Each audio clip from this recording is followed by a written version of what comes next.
அனைவருக்கும் வணக்கம். இன்னைக்கு நாம பார்க்க இருக்கிறது விஜயன் தியேட்டர் சீரீஸ்ல உழவன் மகனோட 2ஆம் பகுதி. வாங்க பார்க்கலாம்.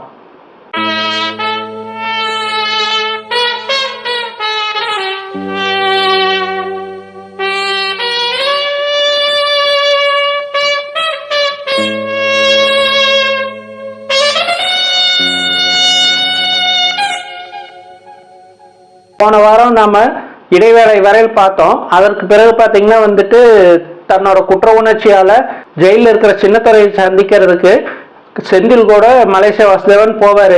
என்னோட சுயநலத்துக்காக உங்க குடும்பத்தை நான் கெடுத்துட்டேன், உங்க சந்தோஷம் எல்லாத்தையும் கெடுத்துட்டேன், என்ன பண்றதுன்னே தெரியல, என்னை மன்னிச்சிடுங்க தம்பி அப்படின்னு சொல்லிட்டு அவர்கிட்ட போய் மன்னிப்பு கேட்பாரு.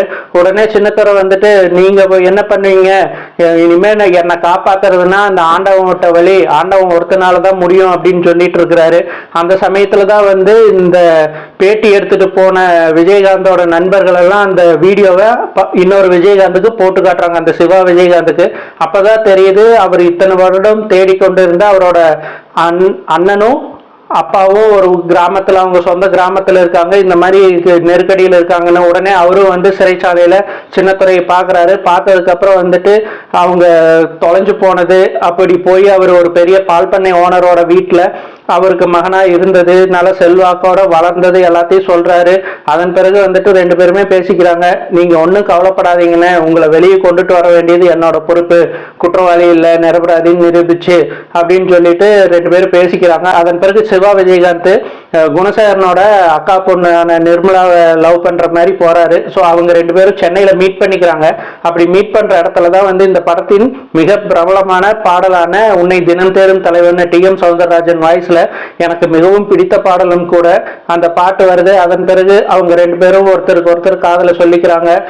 கல்யாணத்துக்கு முன்னாடியே ரெண்டு பேரும் சேர்ந்து பழகி நிர்மலா கருவுட்டுறாங்க. எண்ணத்துற வேஷத்துல சிவா ஊருக்கு போயிட்டு ஒரு பஞ்சாயத்தை கூட்டுறாரு. இந்த மாதிரி எனக்கு பொண்ணு தரேன்னு சொல்லிட்டு ஏமாத்திட்டு இருக்கீங்க, என்ன பிரச்சனை என்ன இதுன்ட்டு. அந்த சமயத்துல நிர்மலா நான் ஒத்துக்க மாட்டேன், இந்த கல்யாணத்துக்கு சம்மதிக்க மாட்டேன்னு சொல்லிட்டு இருக்கிறப்போ பஞ்சாயத்துக்கு எல்லாருமே போறாங்க.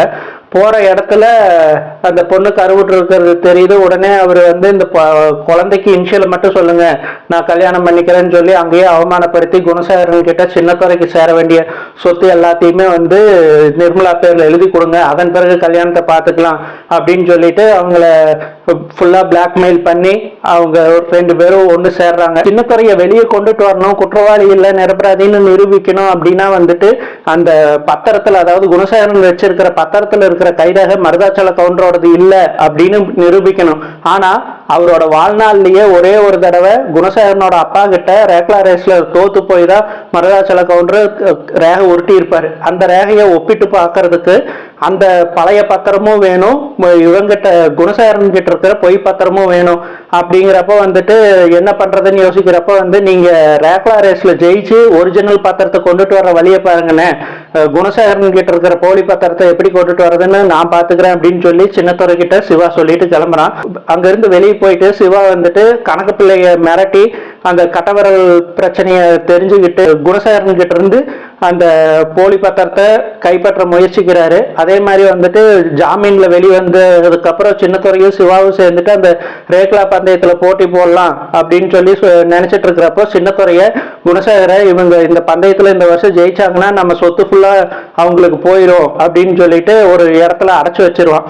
அங்கிருந்து எப்படியோ தப்பிச்சு இந்த ரேக்லா போட்டிக்கும் சின்னத்துறையும் சிவாவும் சேர்ந்து அந்த போட்டியும் வின் பண்ணி அந்த ஒரிஜினல் பத்திரத்தையும் வாங்கிக்குவாங்க. உடனே அவங்க கிட்ட இருந்து போலீஸ் கிட்ட மாட்டக்கூடாது அப்படின்னு சொல்லிட்டு குணசேகரன் அங்கிருந்து தப்பிச்சு ஓடி ஒரு கிடங்குல போய் ஒளிஞ்சுக்கிறான். ஆனா அவனோட நேரம், இவங்களுக்கு செஞ்ச துரோகத்தோட பலன் எல்லாமே பாத்தீங்கன்னா அவன் ஒரு அட்டாணி மாதிரி ஒரு இடத்துல போய் ஒளிஞ்சிட்டு இருக்கிறப்போ கால் தடுக்கி விட்டு எந்த கலப்பையை அவன் செருப்பு காலால உதைச்சு கொல்லி வச்ச மாதிரி எரிச்சானோ அதே கலப்பையோட கம்பியிலேயே குத்தி செத்து போயிடுவான்.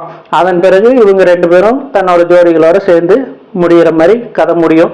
அந்த காலகட்டத்தில் நான் பார்த்ததுலேயே மிக பிரம்மாண்டமான படங்கள்ல இதுவும் ஒன்று. ஸோ அடுத்த வாரம் மீண்டும் வேறொரு திரைப்படத்தை பற்றி பேசுவோம். நன்றி.